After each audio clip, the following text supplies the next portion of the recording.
চলে আসলাম আর্যসত্য প্রজ্ঞা বিমুক্তি বিহার। এটা হচ্ছে একটি দুথাঙ্গ কুটির।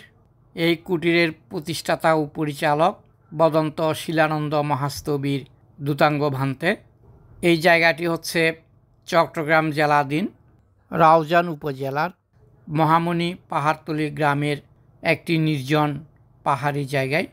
এটি রাউজান উপজেলার একটি ঐতিহ্যবাহী বৌদ্ধ গ্রাম।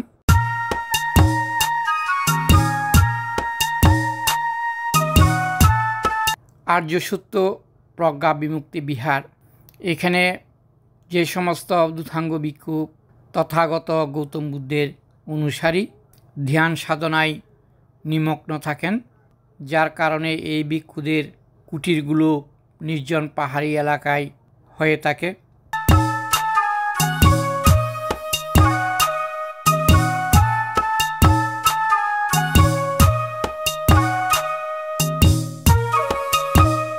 যেহেতু এটি একটি দুথাঙ্গ কুটির, এখানে আসলে প্রবেশ নিষেধ। যেহেতু ভিক্ষু শ্রামণরা তপস্যায় নিমগ্ন থাকেন, পুরুষ ব্যতীত মহিলা একাকী বিহারে চলাফেরা কিংবা আসা যাওয়া সম্পূর্ণরূপে নিষিদ্ধ। এবং ভিক্ষুদের পিণ্ডচারণের সময় সকাল 8 ঘটিকা বিহার এলাকায় উচ্চ শব্দ করা যাবে না। এই ধরনের কিছু নিয়ম এখানে রক্ষা করতে হবে। কুটিরের ভেতর প্রবেশের আগে এখানে একটা বিশেষ বিজ্ঞপ্তি আছে, সেই বিজ্ঞপ্তি একটু পরে নিলাম।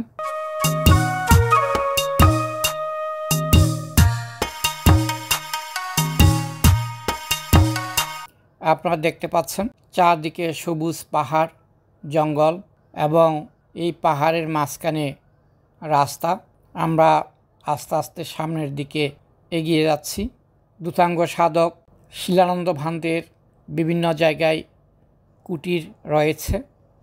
তৎমধ্যে উল্লেখযোগ্য হচ্ছে চট্টগ্রাম রাউজানের আবুরকিল, খাগড়াছড়ি এবং রাঙ্গুনিয়া মরিয়মনগর চৌমুহনী, এরকম কিছু দুথাঙ্গ কুটির রয়েছে, যেখানে বদন্ত শিলানন্দ মহাস্তবীর যখন আসেন তখন এখানে অবস্থান করেন এবং ধর্মদেশনা প্রদান করেন।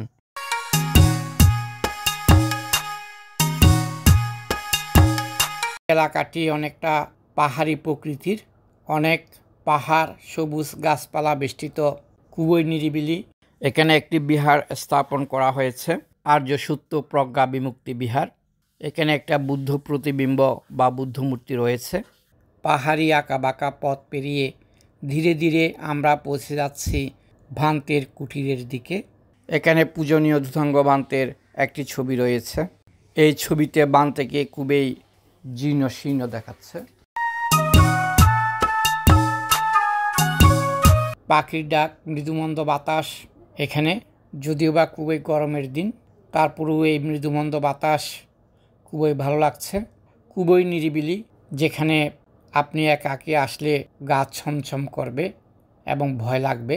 সামনের দিকে এগিয়ে যাচ্ছি, পথ যেন শেষ হতে চাচ্ছে না। এখানে কোনো জনমানব নেই, চারপাশ খুবই নীরব নিস্তব্ধ এবং বিস্তীর্ণ একটা জায়গা। পাহাড়ি নির্জন এলাকায় দুথাঙ্গ সাধক শিলানন্দ ভান্তের কুটিরে স্থাপন করা হয়েছে।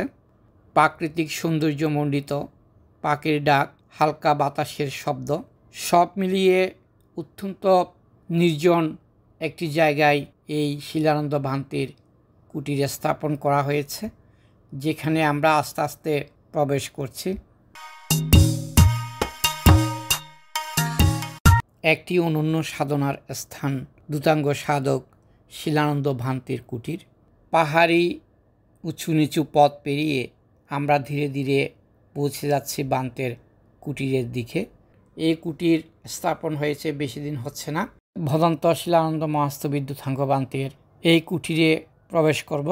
এখানে দুথাঙ্গ সাধক শিলানন্দ ভান্তে নির্জন পরিবেশে সাধনা করেন। এই রুমে শ্রদ্ধেয় শিলানন্দ ভান্তের একটি আসন দেখা যাচ্ছে। এছাড়া আর এই রুমে তেমন কিছু নেই, অনেকটা খালি। শিলানন্দ ভান্তের যারা অনুসারী আছেন ওনারা উপরে অবস্থান করেন এবং পাহাড়ের এই নির্জন জায়গায় ধ্যান সমাধি করে থাকেন।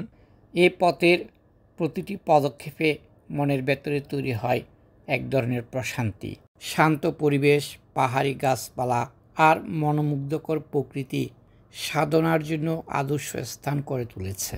দুথাঙ্গ সাধনা হলো বৌদ্ধ ভিক্ষুদের কঠোর আধ্যাত্মিক চর্চার একটি অংশ, যা একান্ত নিবৃত্তে সম্পন্ন করা হয়।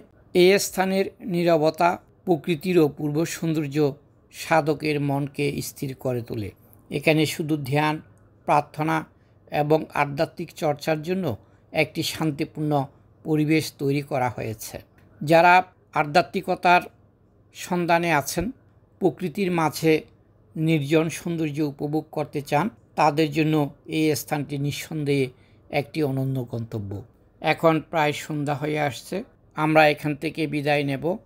পরিশেষে সবাইকে ধন্যবাদ জানিয়ে আজকের মতো এই দুথাঙ্গ কুটির থেকে বিদায় নিচ্ছি। সবাই ভালো থাকবেন, সুস্থ থাকবেন এবং আমার এই চ্যানেলটি সাবস্ক্রাইব করবেন।